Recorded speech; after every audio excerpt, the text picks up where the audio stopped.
Bom dia, boa tarde, boa noite a todos que nos acompanham de qualquer canto desse planeta. Começando mais uma edição do ICB em Pauta, um programa de entrevistas do Instituto de Ciências Biomédicas da USP, o ICB-USP. O ICB em Pauta, ele é uma realização do Núcleo de Comunicação do ICB. A gente tem os trabalhos técnicos do Márcio Vilar, a produção da Ana Carolina Guerra, a coordenação do Altamir Souza e a direção do professor Carlos Taborda. Eu sou José Roberto Ferreira, jornalista da Acadêmica, agência de comunicação parceira do ICB na sua divulgação científica e institucional. Bem, nós estamos aqui hoje, estamos gravando esse programa no dia 22 de novembro de 2024, e o nosso tema, o gancho para a gente estar aqui, como a gente diz no jornalismo, é que no dia 3 de dezembro, por uma orientação da ONU, é o Dia Internacional da Pessoa com Deficiência. E quem está conosco aqui para conversar sobre esse tema é a Ana Paula Feminella. Ela é secretária nacional dos Direitos da Pessoa com Deficiência, que é um órgão do Ministério dos Direitos Humanos e da Cidadania. A Ana Paula é presidente do Conselho Nacional dos Direitos das Pessoas com Deficiência, ela é especialista em educação física escolar e em gestão pública pela Escola Nacional de Administração Pública. A Ana foi uma das coordenadoras do Programa de Inclusão de Pessoas com Deficiência da Presidência da República e representou a Secretaria de Governo da Presidência da República no Grupo Interministerial de Avaliação e Monitoramento do Plano Viver Sem Limite, lá entre 2014 e 2016. Agora, há um ano, a gente teve inaugurado um novo Plano Viver Sem Limite, sobre o qual a Ana vai falar para a gente também. A Ana, ela contribui para o desenvolvimento e difusão de conhecimentos sobre deficiência. Ela participa de audiências públicas no Congresso Nacional e na Câmara Legislativa do Distrito Federal. Ela faz conferências aí pelo Brasil e seminários, como também ela participa da formação de servidores públicos sobre gestão inclusiva na administração pública. E uma coisa que muito interessante nessa militância da Ana Paula é que ela é coautora do livro Lei Brasileira de Inclusão de Pessoas com Deficiência Comentada. É uma publicação organizada pela Federação das Entidades Assistenciais de Campinas, em São Paulo. Ana Paula, se eu ficou faltando alguma coisa aqui que você considera importante, você complementa, por favor. Muito obrigado por estar conosco, Ana. Muito obrigada, José Roberto, é uma alegria estar aqui com vocês. Ter a oportunidade de falar sobre deficiência sempre é uma paixão. Não, acho que está super tranquilo. E conte com a gente sempre, né? Acho que a pauta da deficiência ainda é muito invisibilizada, né? E a gente, como pessoa com deficiência, ativista de direitos humanos desde os anos 90, né, percebe que, passo a passo, a mídia tem ajudado a descobrir a agenda da deficiência para além dos próprios sofrimentos de quem tem deficiência, né? Começando a perceber a nossa diversidade humana, né? Que temos, né? E é importante ter esses momentos aí de a gente refletir sobre como a política pública precisa se organizar para garantir direitos a todas as pessoas, né? Sem deixar ninguém para trás. Ana, a propósito, então, do ponto de vista formal, legal, quais são os tipos de deficiência em que a gente pode considerar que as políticas públicas se baseiam? Zé Roberto, eu vou começar falando sobre deficiência mesmo, né? Porque ainda transita no imaginário social a ideia de que deficiência é doença ou é patologia, deficiência como um problema, uma lesão, alguma coisa que está localizada só no corpo do indivíduo, né? Mas a deficiência, pela nossa própria legislação, que advém também dos movimentos sociais defensores dos direitos da pessoa com deficiência, na nossa Constituição a gente tem como o primeiro Tratado Internacional de Direitos Humanos, que se tornou texto da Constituição Federal do Brasil, é a Convenção Internacional sobre os Direitos da Pessoa com Deficiência, que diz que deficiência é um conceito em evolução, que ele é uma elaboração social em torno do indivíduo que apresenta algum impedimento de ordem física ou motora ou sensorial, daí abarca aí, né, a visual, auditiva, psicossocial ou intelectual, que em contato com as barreiras construídas na sociedade, a gente impede a nossa plena participação social. Então, eu falo no nossa porque eu sou uma mulher com deficiência, né? Esqueci de me autodescrever, mas eu sou uma mulher de meia idade, branca, não está aparecendo a cadeira de rodas, mas eu estou sentada numa cadeira de rodas vermelha e estou aqui no gabinete da Secretaria Nacional dos Direitos da Pessoa com Deficiência, estou com uma roupa colorida, batom vermelho. Então é isso, a gente conceber deficiência por essa perspectiva e não pelo modelo médico e nem pelo modelo caritativo ou esotérico de deficiência ainda é uma inovação no Brasil. Então o Plano Nacional também tem esse objetivo, o Viver Sem Limite, de fomentar, né, uma cultura que promova o pleno reconhecimento da pessoa com deficiência como sujeita de direitos. Ana, o Plano Viver Sem Limite atual, ele é o segundo? Isso. O primeiro ele foi de 2011 a 2014, né? Ele 11 a 14, de 2011 a 2014, e ele era também aqui coordenado pelo Ministério dos Direitos Humanos e a Casa Civil, né? Então envolvia vários órgãos federais e tinha um monitoramento próximo da Casa Civil, a Presidência da República, né? Na época a presidente Dilma Rousseff, né? Tinha o Viver Sem Limite 1 como um dos planos mais importantes, mais estratégicos para o país. Houve uma descontinuidade, né, com a saída da Dilma Rousseff. Quando o presidente Lula tomou posse, já em abril do ano passado, ele nos deu um comando do Ministério dos Direitos Humanos e da Cidadania de coordenar um processo de elaboração do Plano Viver Sem Limite, do novo Plano Viver Sem Limite, que foi, então, no dia 23 de novembro do ano passado, lançado por decreto pelo presidente Lula e envolve 11 ministérios, recursos em torno de 6 bilhões e meio de reais na execução de 95 ações, né, no âmbito desses 11 ministérios e ao longo dos quatro próximos anos, né? Assim, rapidamente, o que você caracteriza de... Bom, o primeiro plano, Viver Sem Limite, já foi uma grande evolução, né? O que você coloca hoje como a evolução da evolução, quer dizer, o quanto a segunda versão do plano evolui em relação à primeira, quer dizer, o quanto o plano serviu para que a própria gestão do governo federal avançasse na elaboração do segundo plano.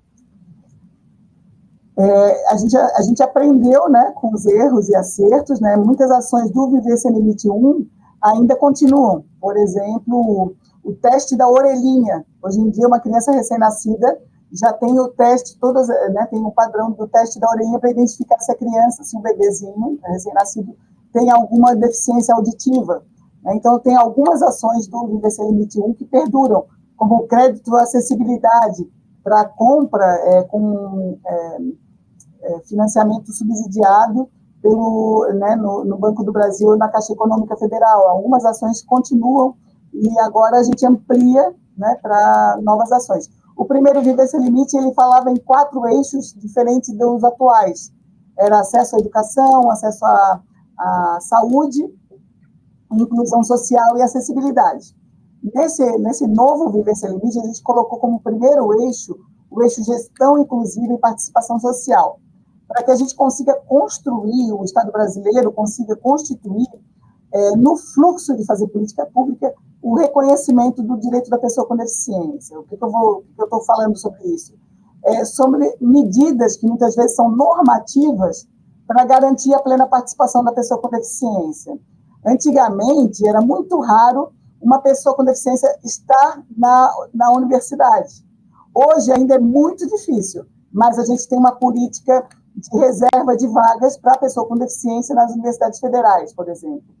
Então, a gente tem uma política, várias ações que integram aí que essa gestão inclusiva, reconhecer que a pessoa com deficiência tem direito a participar da vida social como qualquer outra pessoa e reconhecer que para ela participar em igualdade de oportunidades, ela tem que ter alguns recursos mais. Né? Se a gente tem uma cidade, por exemplo, com calçadas, pontos de ônibus, que inviabilizam o ir e vir de uma pessoa com deficiência física ou motora, a gente tem uma cidade que... onde é que está o problema? O problema está na cidade que não é acessível, não é mesmo? Então, a gente pensar em políticas públicas acessíveis e inclusivas, nesse eixo, já pensar em ter planejamento e ter conhecimento da gestão pública, de forma, desde o início, se prever orçamento e planejamento para que as pessoas com deficiência consigam exercer esses direitos. A gente tem aí algumas ações, por exemplo, a cota de um percentual de pessoas com deficiência no plano Minha Casa Minha Vida, garantir que uma parcela das residências do Minha Casa Minha Vida sejam totalmente acessíveis e outras adaptáveis, porque a condição da deficiência, né, José Roberto, ela pode acontecer a qualquer fase da vida da gente, né? Então, quanto mais a gente vive, maior a probabilidade de a gente ter, dependendo da qualidade de vida da gente, às vezes um acidente, né, um adoecimento pode gerar uma deficiência, né, uma condição de impedimento de longo prazo, né? Então, essa perspectiva, né, de colocar no fluxo de fazer política pública o reconhecimento do direito da pessoa com deficiência é esse eixo 1, é uma grande inovação do plano. Nesse eixo 1, a gente tem aí também a constituição de algo que é permanente agora para o Poder Executivo Federal, que é uma Câmara Interministerial de Promoção dos Direitos da Pessoa com Deficiência. Então, para além os direitos da pessoa com deficiência, extrapola a atribuição do Ministério dos Direitos Humanos e da Cidadania. Nós coordenamos, porque aqui na Secretaria da Pessoa com Deficiência também está localizado o CONAD, Conselho Nacional dos Direitos da Pessoa com Deficiência. Então, é fazer política pública com participação social, né? Então, a própria Convenção Internacional dos Direitos da Pessoa com Deficiência, da ONU, né, coloca como uma diretriz fundamental uma bandeira de luta que é o nada sobre nós sem nós. Então, para garantir que a gente tenha a participação da pessoa com deficiência nos temas afeitos à pessoa com deficiência, que tenha a participação social, que tenha a nossa oportunidade de expressão, né, de voz aí na construção das políticas públicas, até para fazer o controle social. Muitas vezes a gente, por falta de conhecimento, falta até de convívio com pessoa com deficiência, a gente imagina uma situação né, que é irreal, né, né, a política pública pode estar com um desenho equivocado, por isso precisa do controle social da própria pessoa com deficiência também, apontando os limites, os erros, né, e as possibilidades de acerto. Então, fazer política pública de direitos humanos é também fazer política pública com participação social. E, para isso, a gente precisa que todos os ministérios se envolvam na agenda, porque a gente tem lacunas em todas as políticas públicas ainda. E não é uma coisa específica do Brasil, não, é algo que está internalizado no mundo inteiro, né? São 15% da população mundial tem pelo menos um tipo de deficiência.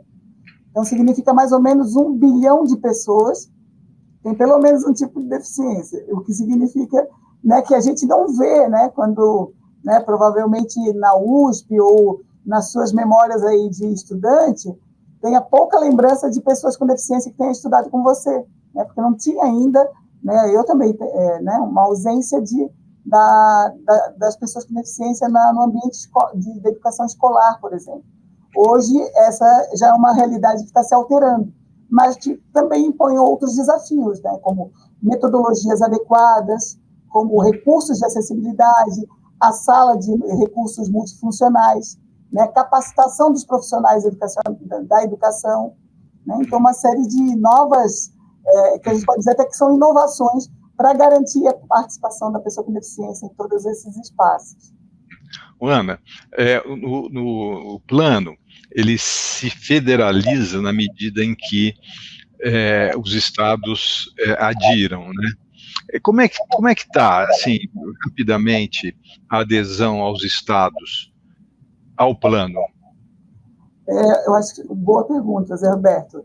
Exatamente, a gente quer construir essa relação interfederativa, né, consolidar uma relação interfederativa com estados e municípios, para que o direito saia de Brasília, saia, né, do papel do Estado, da Constituição ou da Lei Brasileira de Inclusão, e se efetive no cotidiano de cada brasileiro, cada brasileira, cada morador, né, do nosso país. Então, para isso, a gente está fazendo agora, está numa fase de adesão dos governos estaduais, mas muito em breve, já no início do ano, a gente vai começar, já não, né, com o presidente Lula, a fazer a relação com os municípios, com os prefeitos. Essa adesão dos estados, ela inicia uma relação de cooperação entre o governo federal com os governos estaduais. Até o momento, são 7 os estados que aderiram ao Viver Sem Limite. Para aderir ao Viver Sem Limite, não basta verbalizar, não basta fazer um discurso ou um evento. O governo do estado tem que apresentar o seu plano estadual de promoção dos direitos da pessoa com deficiência, com ações complementares àquelas que já estão pelo governo federal. Precisa apresentar também qual é a estrutura, qual é a sua capacidade institucional de promover esses direitos, né? Então, vai ter uma secretaria estadual, vai ter uma diretoria, onde é que está localizada a capacidade institucional do governo do estado para executar esse plano estadual. E também o governo tem que se comprometer em fazer isso tudo com participação social, fortalecendo o Conselho Estadual e incentivando, mobilizando os municípios a instituírem os seus conselhos municipais dos direitos da pessoa com deficiência. Então, a gente tem um Brasil com 5.570 municípios, até o momento de conselhos ativos que realizaram as suas conferências municipais no ano passado, foi pouco mais de 500 participaram efetivamente da construção, né, com participação nos municípios. Então, a gente ainda precisa alcançar muitos municípios, né? Essa pauta é uma pauta ainda invisibilizada na política. Há muito proselitismo em torno dessa pauta, né? Há muitos políticos que fazem, na época de campanha, muita propaganda, mas assim, ainda há uma subrepresentação das pessoas com deficiência na política. Então, a gente precisa ampliar essa visibilidade, porque a gente acredita que no cotidiano, né, com a convivência, que a gente vai vencer o capacitismo, a discriminação em razão de deficiência. Ana Paula, você citou 7 estados, né, que já aderiram. Desses 7, você tem um assim que você fala, olha, esse se destaca do ponto de vista de política pública para pessoas com deficiência? Olha, por coincidência, o primeiro estado que aderiu foi o estado do Piauí. Eles têm uma rede de inclusão da pessoa com deficiência bastante fortalecida, com capacidade institucional bastante grande. Lá também a gente finalizou recentemente uma pesquisa sobre a aplicabilidade da avaliação biopsicossocial da deficiência. Então, são parceiros que a gente identifica que tem uma gama... É um dos poucos estados que tem a sua Secretaria Estadual dos Direitos da Pessoa com Deficiência. Então, eu acho que é importante fazer menção a eles. Quer dizer, os outros e estados... ainda liderado por uma pessoa com deficiência, Zé Roberto. É o Mauro, que é uma pessoa com deficiência. Interessante. Ana, quer dizer, o Piauí, ele seria, então, um estado referência para os estados que ainda não aderiram? Olha, vai dar ciúme nos outros, né? Então, agora que eu falei, né? Mas, assim, eu acho que é uma referência, eu sugiro que o pessoal conheça o site. A gente tem um observatório do Novo Viver Sem Limite. O site chama novoviversemlimite.mdh.gov.br, e lá a gente vai noticiando, ponto a ponto, quais são as ações, das 95 ações, quantas já estão completamente executadas, quais estão em entregas parciais, quais ainda não começou. Então, há uma possibilidade do controle social, inclusive, de identificar essas ações e entregas, né? Uhum. Ana, do ponto de vista do cotidiano das pessoas com deficiência, do ponto de vista da cidade, por exemplo, né? Onde é que estão os principais problemas? E aí eu incluiria a cidade também, não só a cidade, os ambientes públicos, passeios públicos e tal, mas também as pessoas trabalham na cidade, né? Então, como o ambiente de trabalho, os ambientes de trabalho, as empresas estariam hoje, o nível de amadurecimento delas em relação à acessibilidade de pessoas com deficiência, a questão de prédios, edifícios de apartamento, das calçadas, dos passeios públicos, que retrato que você tem hoje dessa coisa urbana? Ainda é de hostilidade, né? As cidades ainda são espaços hostis à participação da pessoa com deficiência. Por barreiras, assim, as pessoas com deficiência são um grupo muito variado, né? Eu vivencio muito mais proximamente, né? Por ser usuária de cadeira de rodas, né? As dificuldades, as barreiras urbanísticas e arquitetônicas, né? Que impedem meu direito de ir e vir, mas a gente tem muitas barreiras comunicacionais. Muitas pessoas com deficiências que não são tão visíveis como a pessoa surda acabam ficando distante do acesso à informação que poderia lhe proporcionar o direito a emprego, o direito a estudar com qualidade, né, o acesso aí à educação de qualidade, se tivesse os recursos de acessibilidade adequados. Então, os municípios onde acontece, né, onde a vida acontece nas pessoas, a gente tem legislações bastante avançadas, mas elas precisam, né, ser concebidas, né, a implementação precisa conceber orçamento, né, planejado. Por exemplo, a gente tem prédios públicos, né, ou de uso público dos tempos que as pessoas com deficiência ficavam só dentro de casa. Né? Hoje em dia, cada vez mais as pessoas com deficiência estão nas ruas, estão buscando emprego, estão estudando, né, estudando como pessoas sem deficiência. A gente não quer um mundo segregado, onde vivam separadamente as pessoas com deficiência.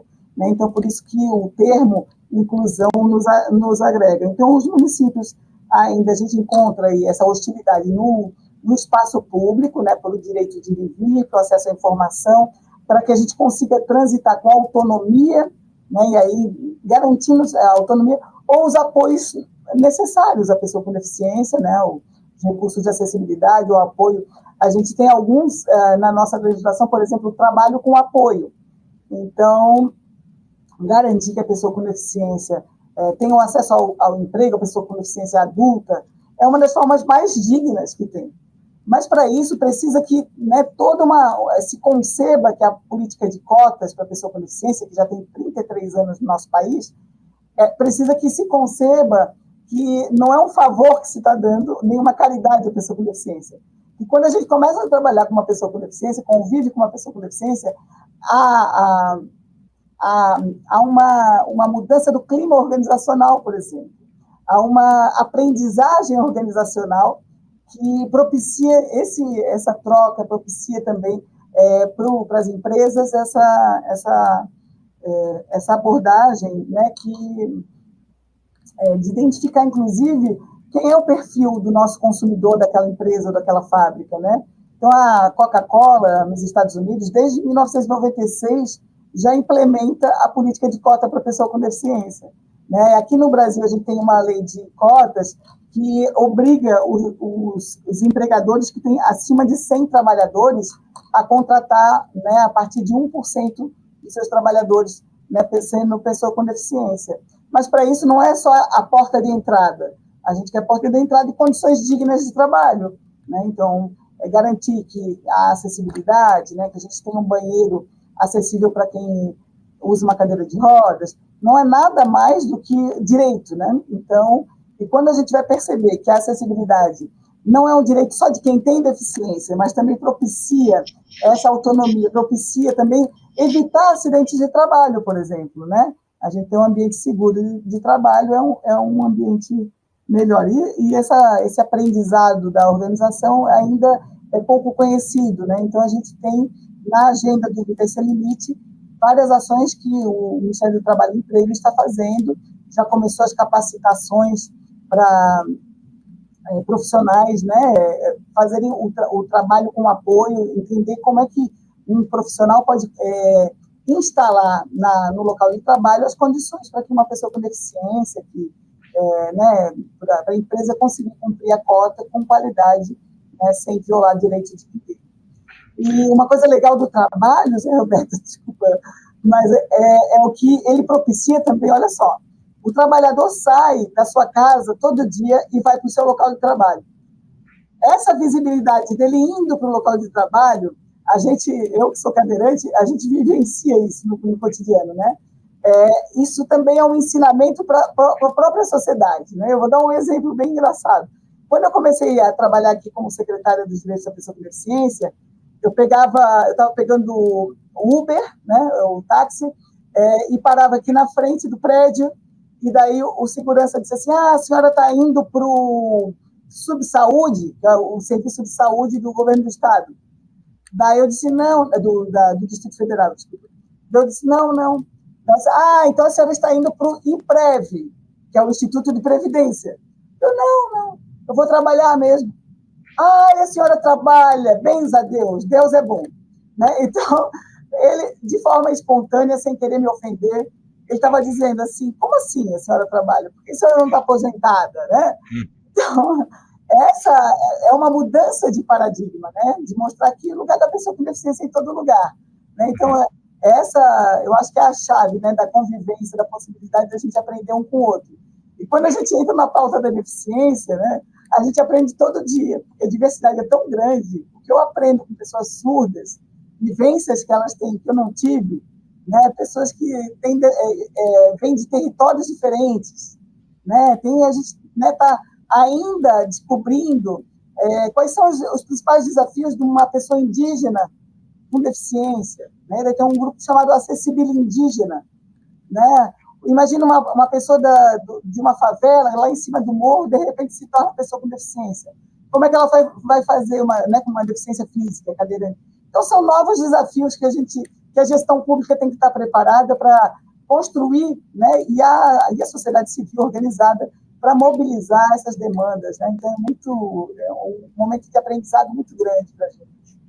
Ana, eu imagino que as pessoas, o número de pessoas que nascem com alguma deficiência congênita, eu acho que deve estar diminuindo, né? Ou em função das vacinas, também, por exemplo, pólio, né? Na minha época de criança, eu tinha colegas de escola que tiveram, né, o problema da poliomielite. Hoje já não existe mais. Então, eu não sei se você tem esse dado, mas, assim, o número de pessoas que nascem com deficiência deve estar reduzindo. O número de pessoas que adquirem uma deficiência ao longo da vida, por outro lado, estaria aumentando? Sim, o perfil... a gente tem dados da Pesquisa Nacional por Amostragem de Domicílios, né, a primeira pesquisa pós-Covid, ela aponta que 47% da população com deficiência são pessoas idosas. 3,4% das crianças da primeira infância têm deficiência, né? Já as pessoas idosas é um percentual muito maior. Infelizmente, como a gente teve aí um período onde o governo passado desestimulava a vacinação, infelizmente a polio voltou para o nosso país.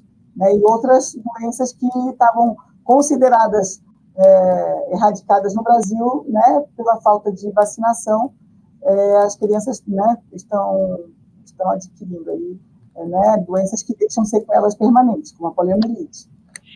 A gente tem aí, então, esse perfil né, sociodemográfico do brasileiro com deficiência, ele está mais presente na população com deficiência idosa. Né? Então, essa pesquisa de amostragem de domicílio, como vocês sabem, é acima de 2 anos de idade, né, que moram nos domicílios. Então, não estamos contando com a população em situação de rua, a população institucionalizada, encarcerada, né, as pessoas que vivem em domicílios são cerca de 9,6% da população. Foi o que deu essa pesquisa da PNAD contínua de 2022, que divulgamos no ano passado. A gente vê o enfoque do IBGE foi sobre a empregabilidade e a educação da população com deficiência. E daí a gente vai ver fortes disparidades, desigualdades sociais mesmo. Então, o índice de analfabetismo da população com deficiência no nosso país é de 19%, enquanto da população sem deficiência é 4,2%. Então, quase 5 vezes mais do que a população. Então, a gente tem, por conta disso, esses indicadores nos apontam a emergência da gente ter um plano nacional de promoção dos direitos da pessoa com deficiência, né? Então, fortalecem essa necessidade. E quando a gente, quando fala de política educacional, ela vai impactar em todo o ciclo de vida do indivíduo, né? Até a empregabilidade, a qualidade de vida no envelhecimento. Cidadania.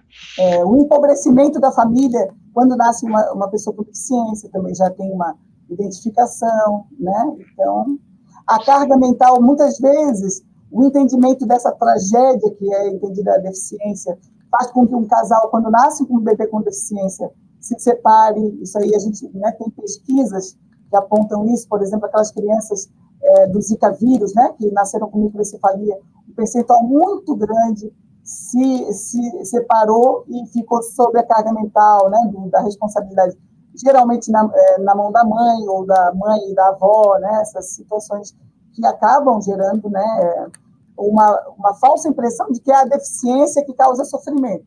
Na verdade, é uma estrutura social capacitivista, né, uma estrutura social que trata ainda a deficiência como uma grande tragédia que nos inviabiliza, né, até a existência ou a nossa dignidade. Ana, só para terminar, assim, aqui do ponto de vista de jornalista, de comunicador, né, o que eu imagino que um dos nós da questão é o seguinte, a pessoa sem deficiência ter o olhar da pessoa com deficiência, né? Então, eu te pergunto o seguinte, para você que tem uma deficiência, que está num cargo do governo federal relacionado a direitos com pessoa com deficiência, o que você diria, ou pode dizer, ou diz, para as pessoas sem deficiência, para que elas passem a ter uma perspectiva do mundo como se fosse uma pessoa com deficiência? Eu acho que tem um conceito legal da Lei Brasileira de Inclusão, da Convenção, que chama desenho universal. E todas as políticas públicas precisam conceber que a humanidade é uma humanidade na diversidade. Então, tem pessoas com todo tipo de altura, de condição, né, diferenciada, né, quando a gente estabelece uma corponormatividade, a gente acaba excluindo grande parcela da população brasileira. Eu acho que, principalmente para os gestores públicos, né, a semana que vem a gente vai estar lançando o Fórum Nacional de Gestores pela Inclusão da Pessoa com Deficiência, aqui em Brasília,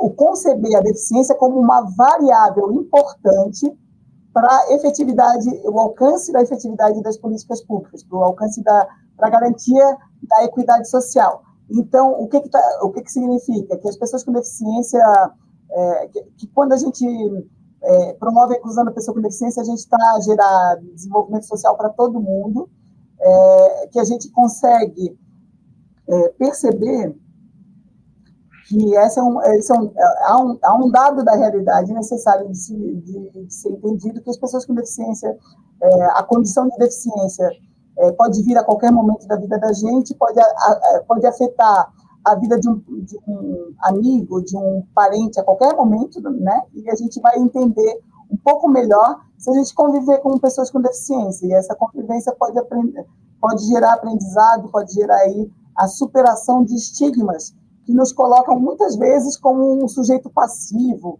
como aquele que é o beneficiário da política pública e não também aquele que pode fazer entregas a políticas públicas, né? Então, é nessa perspectiva que a gente atua, diz assim, que o lugar de pessoa com deficiência é em todo lugar, e a gente tem, sim, muito a contribuir. Por exemplo, agora no G20, tivemos o D20, né? Todo o G20 social foi a sociedade civil organizada na pauta da pessoa com deficiência, organizou o D20, Disability 20, para tratar de todos os temas do G20, mas sobre também as perspectivas da pessoa com deficiência. E foi muito interessante, porque a gente pode encontrar na história da humanidade, a gente pouco fala, a gente tem autoridades maravilhosas na história da nossa humanidade, e que pouco se fala que eles tinham deficiência, ou quando fala que a pessoa tinha deficiência, fala num tom pejorativo, como, por exemplo, o nosso querido Aleijadinho, né, um grande artista, né, um escultor maravilhoso, né, que fez obras incríveis e que tinha, né, tinha sequelas de uma doença que ele foi perdendo, né, os membros, né, as mãos, né, e os pés também tinha deficiência física, e que muito entregou. Mas, ao invés de ele ser lembrado, né, o nome dele ficou ainda marcando sobre esse termo tão pejorativo, que a gente considera tão pejorativo hoje, que é o aleijadinho, né? Então, a gente tem aí essa invisibilidade ainda, que eu acredito que nas últimas décadas a gente tem ampliado a visibilidade, mas a gente precisa avançar muito mais. Por isso que é com participação social que a gente entende que vai construir o nosso país de forma mais inclusiva, mais acessível, né, e com o protagonismo das pessoas com deficiência. E tem várias formas de ser e estar no mundo. E a gente pode ter pessoas com deficiência, pessoas que não são oralizadas e que se comunicam e que produzem muito, desde que ela tenha os apoios e os suportes necessários, como, por exemplo, Stephen Hawking, aquele pesquisador, cientista que tanto contribuiu quanto, né, mas que ele tinha os suportes, né, as condições para desenvolver a sua pesquisa, né, com tecnologias assistivas, com as formas de contribuir. Exato. Ana Paula Feminella, secretária nacional dos Direitos da Pessoa com Deficiência do Ministério dos Direitos Humanos, muitíssimo obrigado por ter estado conosco aqui no ICB em Pauta, e eu desejo, assim, o maior sucesso, né, ao novo plano Viver Sem Limite, e que os estados e os municípios brasileiros adiram, né, o quanto antes, para que o trabalho de vocês, enfim, repercuta, né? Muito obrigado, Ana. Muito obrigada, conta com a gente, ó, quando quiser a gente está aí sempre à disposição. Então, são muitas agendas, é bem legal dizer que a gente tem aí no Ministério da Ciência, Tecnologia e Inovação também laboratórios, incentiva a pesquisa nessa área, que vale a pena conhecer também. Muito obrigado. Maravilha. Obrigado, Ana, obrigado a todos que nos acompanharam. Outras várias edições do ICB em Pauta estão disponíveis no canal do ICB no YouTube, assim como esse nosso programa de agora. Muito obrigado a todos.